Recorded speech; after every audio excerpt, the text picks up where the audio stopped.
dubartoota lamaa fi dhiira tokko hin qaba. Akkollee ta'een jira. Mucaan durbaa jalqabaa kiyya.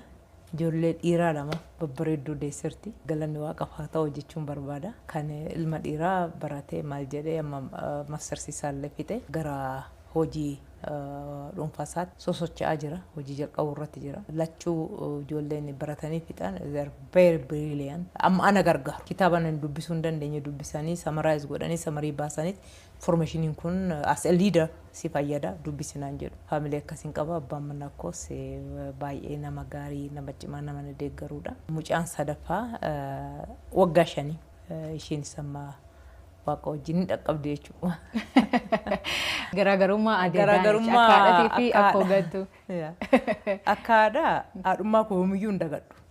Akka haadha biroo yeroo dheeraa bal'aa kennuuf hin danda'u malee haadha takkarraa wanta barbaachisu jaalala koo haadha manaa takkarraa jaalallee fi waan yeroo qaburraa kennu narra jiraatu jireenya koo keessatti baalaansi godhuudhaaf nan yaala.